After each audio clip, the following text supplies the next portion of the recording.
You're listening to WZYE 95.9 FM. You are listening to WZYE 95.9 FM. The most influential name in Caribbean radio in the tri-state area. Broadcasting from East Orange, New Jersey. The most influential name in Caribbean radio. WZYE 95.9 FM.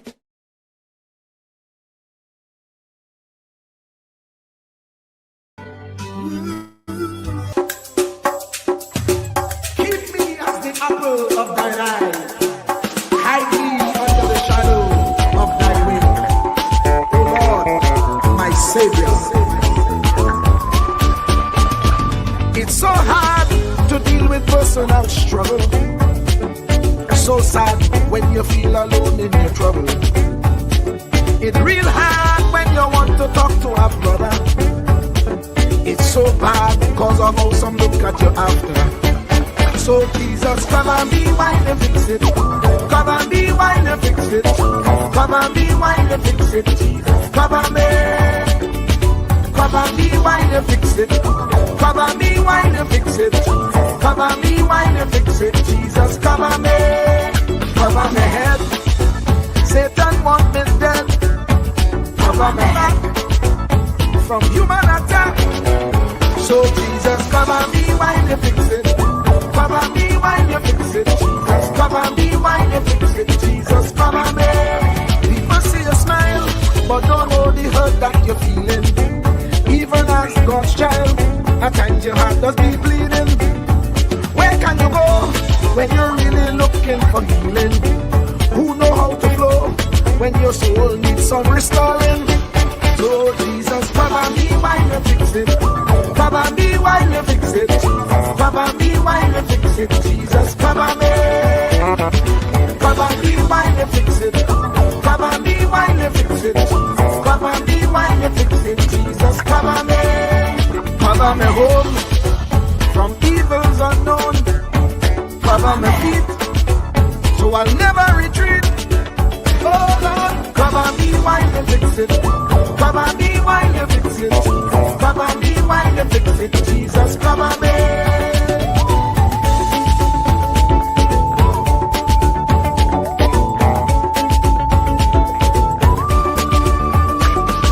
Cover my brother. Cover my sister. Them who under pressure. Cover the preacher. Every church worker. The young believer. Cover the worship leader and intercessor, every gospel minister. Cover. Jesus alone is the one who has the real answer. The one on the throne is the true and loving Father. He will hold your hand and keep you from going under. He will make you stand and let you know he's a fixer. Cover me while you fix it. Cover me while you fix it. Jesus, cover me while you fix it. Jesus, cover me. Cover me while you fix it. Cover me while you fix it. Cover me while you fix it. Jesus, cover me. Cover me mind. You know the struggle sometimes. Cover me mouth that the wrong thing wouldn't come out. Oh Lord, cover me while you fix it. Cover me while you fix it. Cover me while you fix it. Jesus, cover me. Cover the Christian in the midst of aggression with the power of your right hand. Jesus, cover them helpless children. Jesus, defend them. Send help from heaven. Jesus, cover all them radio stations that blessing the nation. Grant divine protection. Jesus, cover me.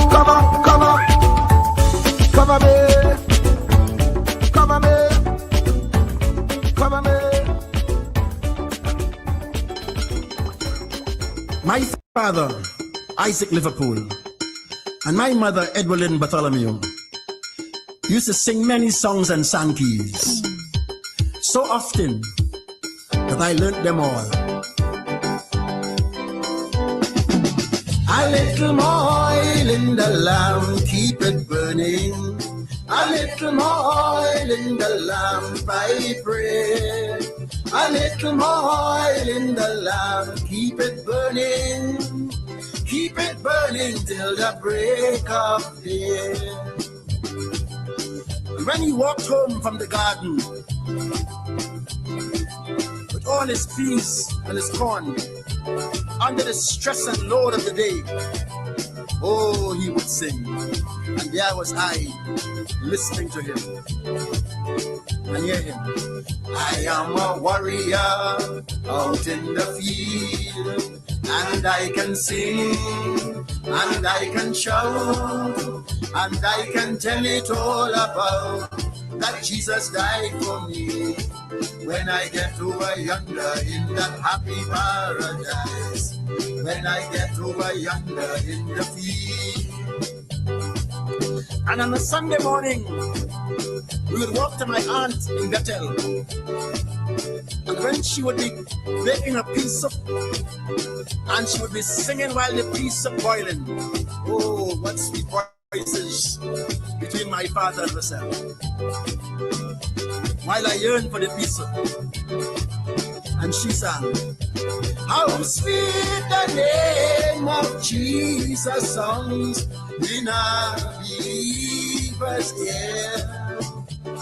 It soothes its sorrows, heals its wounds, and drives away his fear. It makes the wounded spirit whole and calm the troubled breast. 'Tis manna to the hungry soul and to the weary rest.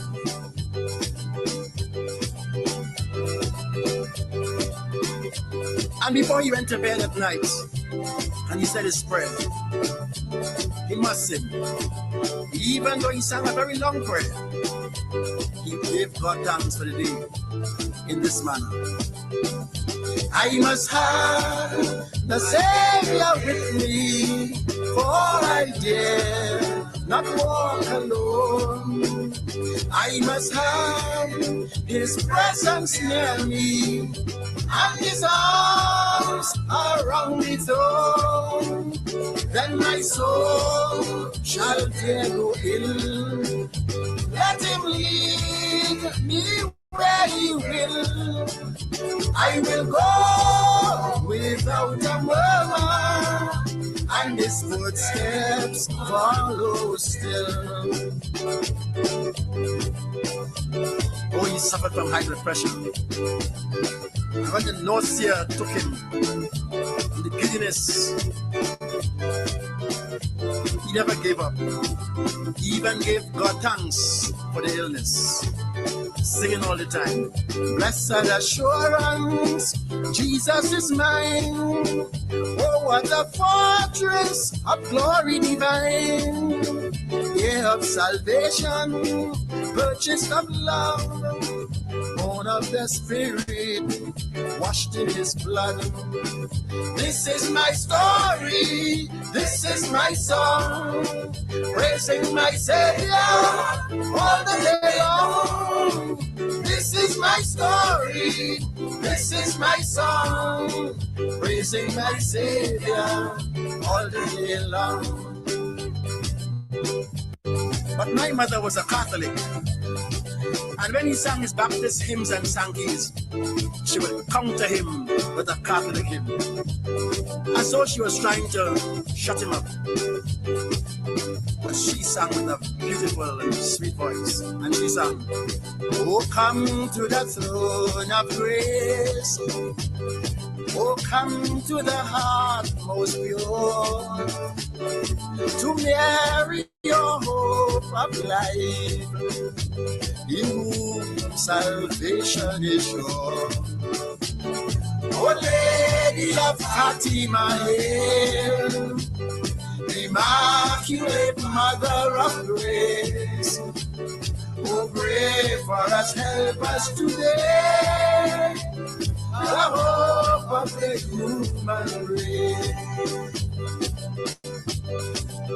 And when somebody in the village died, or his good friends died, sometimes he didn't go to the funeral, but he stayed home and he sang. He was at the funeral in spirit. Shall we ever all meet again? Shall we ever all meet again? On that great judgment morning, when the book shall be opened and the name shall be called. Oh, how sad it will be when I take my departure and I turn away from heaven for not serving my Lord. And when he had no money, and he was depressed, or he won nothing in the sweepstake, and poverty stared him in his face, oh, he turned to his God, and he sang.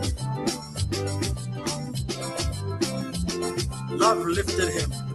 I was singing deep in sin, far from the peaceful shore, very deeply staying within, thinking to rise no more, no more. But the master of the sea heard my despairing cry. From the waters lifted me, now safe am I. Love lifted me, love lifted me, when nothing else can help. Love lifted me,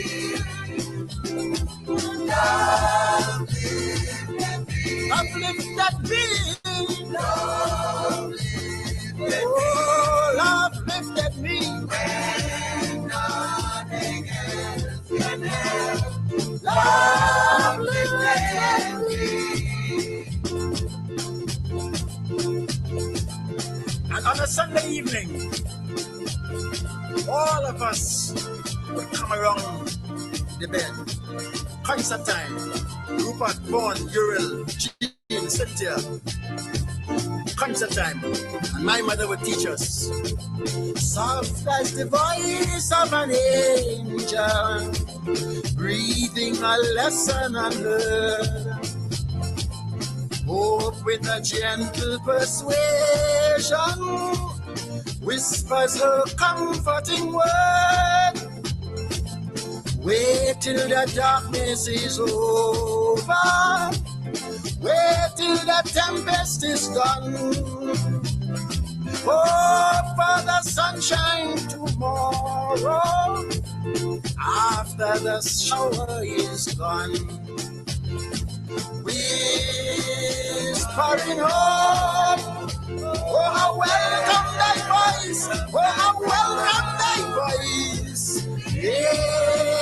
making my heart in its sorrow rejoice.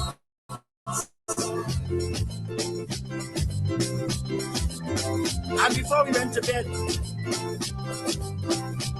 in the darkness of night, cool night, my mother would teach us as if it was a prayer before we went to sleep. In the evening, by the moonlight, you could hear us darkies singing.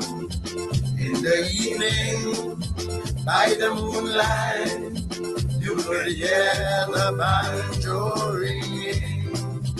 How the old folks would enjoy it. They would sit all night and listen as we sang in the evening by the moonlight. In the evening, you could hear. In the evening, by the moonlight, yeah. How the old folks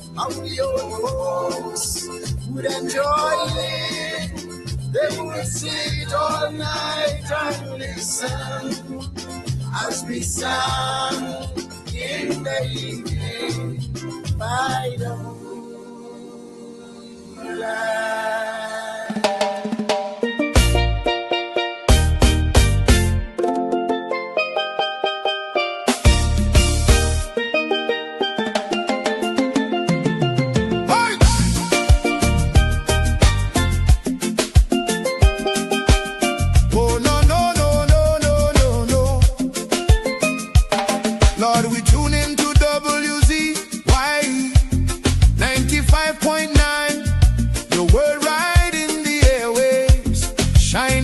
And fine from Margate to the islands, the signal never fails. We lift our hands and praise you for the joy that it brings today.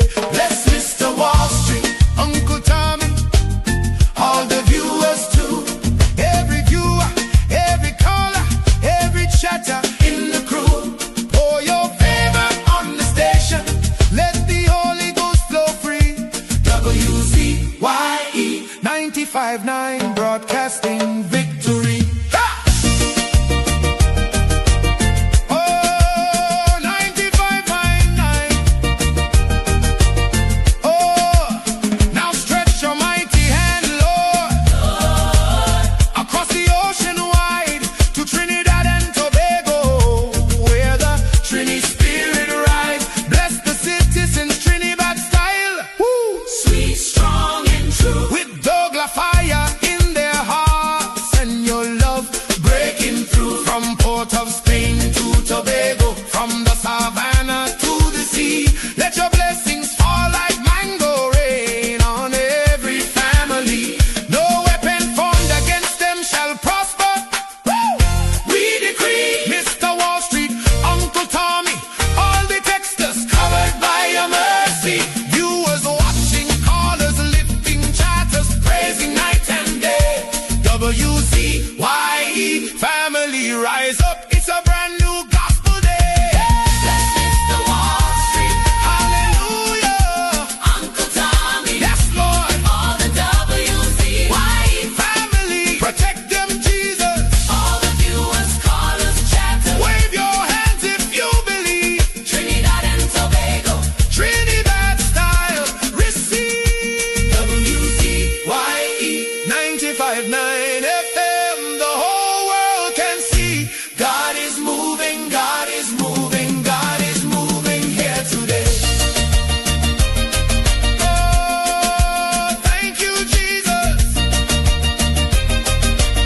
for WZYE. bless the family, Trinidad style, Trinidad style, 95.9. all the way to heaven. Amen, Amen, amen, amen. amen.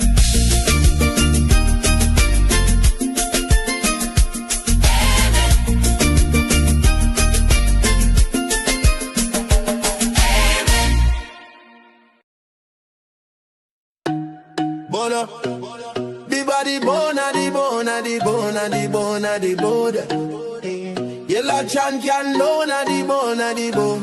Kamla the mountain, she nah move, she nah shake. Stand up for the people, make the economy wake. From the poor man table to the children's school bag, she bring back the money, she fly the Trini flag. Superpower Caribbean, watch it rise again. Kamla Prasad, Mrs. the Iron Lady Rain. Hey, Mountain Kamla, hey. Trinidad champion, she come from the struggle. No, the poor man feel pocket empty, light be lie, but she nah kneel. Open the door for the youth, them give them hope and chance. Build school, build road, give every picnic a dance. Them say economy dead, she say watch me now. Bring back the jobs, make the dollar run through. From Laventil to Cedros, from Tobago shore. She feeding the hungry, she open every door. Strong like a mountain, rain now wash she down. When the pressure bust, she still stand her ground. Strong like a mountain, rain now wash she down. When the pressure bust, she still stand her ground. Kamla the mountain, she nah move, she nah shake. Stand up for the people, make the economy wake. From the poor man table to the children's school bag, she bring back the money, she fly the Trini flag. Superpower Caribbean, watch it rise again. Kamla Prasad, Bisesa, the Iron Lady Rain. Hey, Mountain Kamla, hey. Trinidad champion, champion, champion. Trinidad champion, champion. Trinidad champion, champion. Trinidad.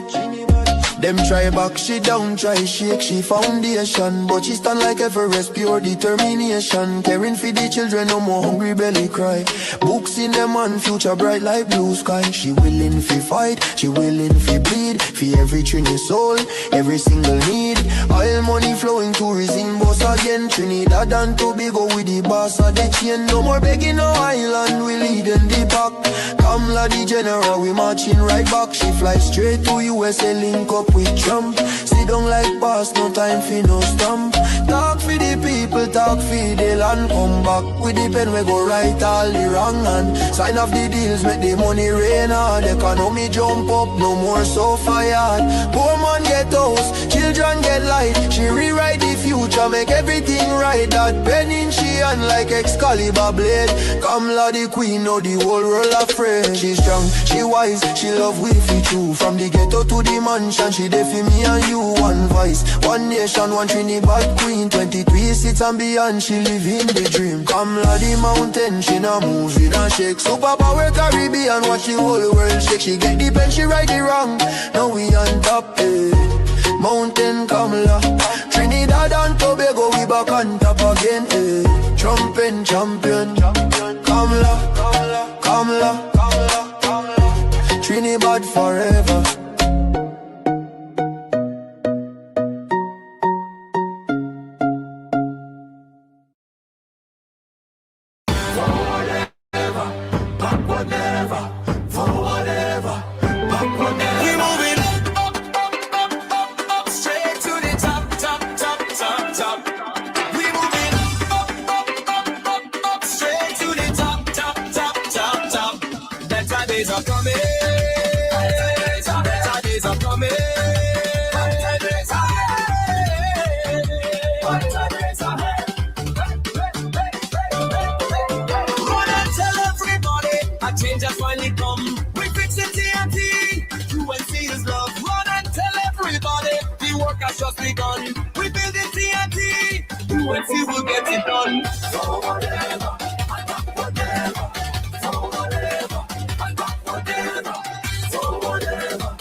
PNM propaganda fire upon that.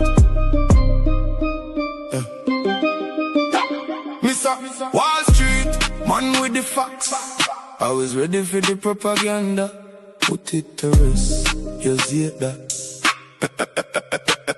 Love